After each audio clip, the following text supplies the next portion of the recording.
ముస్లిం సమాజం నిలదీయాల్సినటువంటి అంశం. ఎందుకయ్యా అంటే తీవ్రవాద భావజాలికులు చాలా తెలివిగా నడుపుతున్నారు. అమాయక ముస్లిం యువతని రాడికలైజ్ వైపు చేస్తున్నారు. చక్కగా వాళ్ళ ధర్మాన్ని పాటిస్తూ, వాళ్ళ బాధ్యత పాటిస్తూ, చదువుకుని ఉద్యోగాలు చేస్తూ, ఉపాధి పొందుతూ, ఉన్నత స్థితికి వెళ్తూ, నలుగురికి ఉద్యోగావకాశాలు కల్పిస్తూ, వాళ్ళ కుటుంబానికి, వాళ్ళ ఇంటికి, వాళ్ళ తల్లిదండ్రులకి, వాళ్ళ మతానికి మంచి పేరు తేవాల్సినటువంటి వాళ్ళని వక్రదారి పట్టిస్తున్నటువంటి వాళ్ళు తీవ్రవాదులని పెంచి పోషించలే, తీవ్రవాదాన్ని తయారు చేసేటటువంటి వాళ్ళు.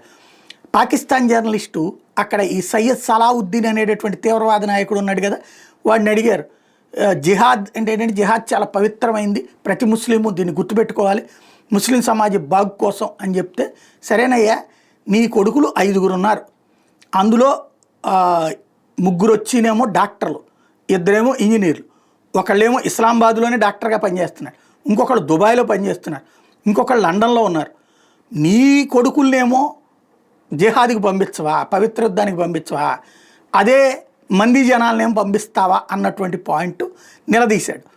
అదే సందర్భంలో ఇది ఒక ఉదాహరణ, తీవ్రవాదులు ఎట్లాగా వాడతారన్నట్టు. ఇంకొకటి ప్రత్యక్షంగా మన కళ్ళెదురుగుండా కనబడేది, మహబూబా ముఫ్తీ అదేది షరియా పాలన కావాలంటుంది, అంటే లైక్ ఆఫ్ఘనిస్తాన్ తరహా పాలన కావాలంటుంది.